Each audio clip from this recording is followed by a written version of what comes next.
Barnes & Noble.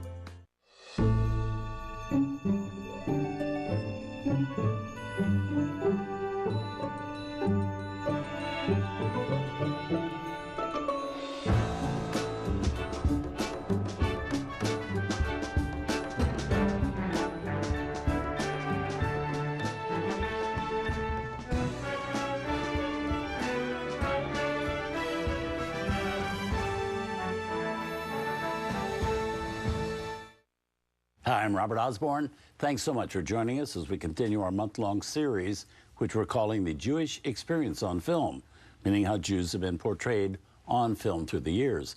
And with me right now is the man who helped program this series, Dr. Eric Goldman, professor at Yeshiva University in New York City, and the author of the book, The American Jewish Story Through Cinema. Thanks for joining us again this week, Eric. It's great to be here, Robert. Thank you. Nice to have you here. Thanks. Now, Eric is here to put all these films into context. And for the next several hours, we're looking at movies that deal with prejudice.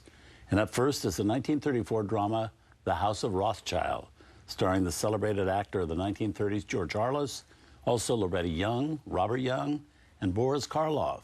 Now, why was this movie important for us to see in this series? It was made in 1934, 1 year after Hitler comes to power. So everyone's sort of a bit frightened. Do you want to deal with Hitler? Do you want to deal with anti-Semitism? Do we dare make a film that's anti-Nazi?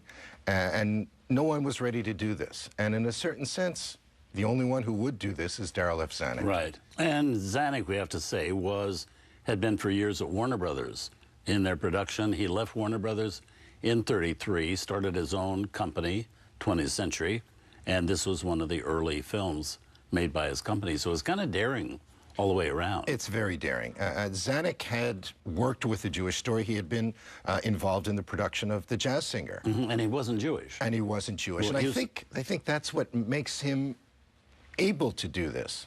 Why were the Jewish people running studios so hesitant to bring up the subject of Jews in movies? I think they were worried that the audience might turn around and say, "Ah, it's those Jews in Hollywood making a film about Jews." Zanuck didn't have that fear. Right.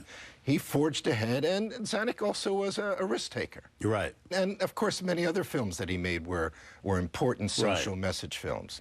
But the idea of making a film about a Jewish banker, 1934, what the Nazis are saying about Jews, and this guy's going to make a movie about a Jewish banking family? Wow.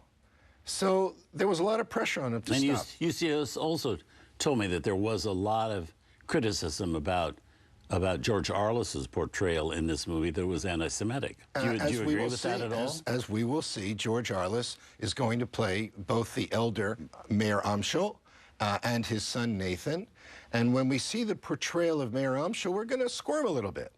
He's an old, classic moneylender who's negotiating with the system and, in his own way, working the system. But, you know, Arliss was a master. Yeah. Arliss wasn't afraid of playing Jewish parts. He had even played Merchant of Venice on the London stage earlier. Right. So he used all of that to finesse it, and some people look at this and they say, wow, very bad. And unfortunately, the Nazis went ahead and used a piece of this film in a propaganda film they made in 1940 called The Eternal Jew. Wow. Well, let's see the movie. Here it is, a movie nominated for the Academy Award for Best Picture, a film independently produced by Darryl F. Zanuck for his new company, 20th Century, and released through United Artists. Here's The House of Rothschild.